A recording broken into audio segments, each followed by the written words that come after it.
बातमी नवी मुंबई आंतरराष्ट्रीय विमानतळ आजपासून सेवेत येणार आहे। सकाळी 8 वाजता बंगळुरूवरून पहिली फ्लाइट नवी मुंबईला लँड होणार आहे, तर सकाळी 8:40 नवी मुंबईवरून हैदराबादसाठी विमान उड्डाण घेईल। दरम्यान नवी मुंबई विमानतळाला दिवा पाटलांचं नाव देण्याची मागणी प्रवाशांनी केली आहे। पहिल्याच दिवसापासून प्रवासी वाहतुकीसोबतच इथे मालवाहतूक सुद्धा सुरू होणार आहे।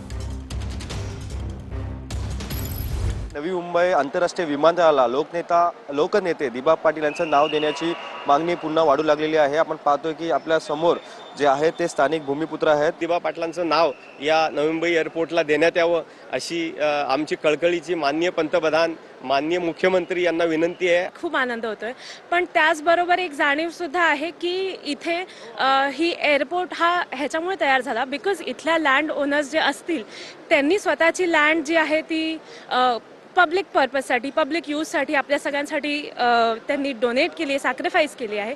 सो त्यासाठी एक ही मागणी हिस्टॉरिकली त्यांच्या सॅक्रिफायसेसला इथल्या लोकल फार्मर्सच्या लँड ओनर्सच्या त्यांना आपण ऑनर करावं। व्हिडिओ जर्नलिस्ट योगेश सावंतसह मी रवी खरात, TV9 मराठी, नवी मुंबई।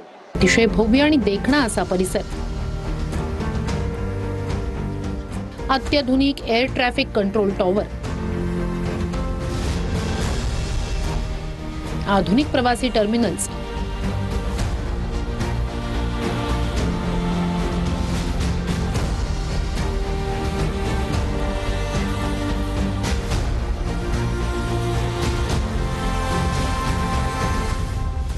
तीन 3700 मीटर लांबीच्या धावपट्ट्या,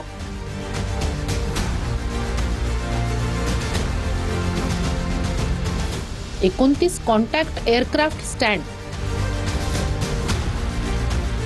13 रिमोट कमर्शियल तर 7 कार्गो स्टँड,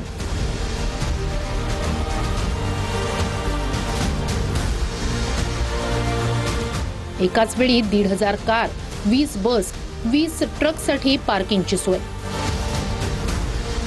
आणि वर्षाला 9 कोटी लोक प्रवास करू शकतील इतकी नवी मुंबई विमानतळाची क्षमता आहे।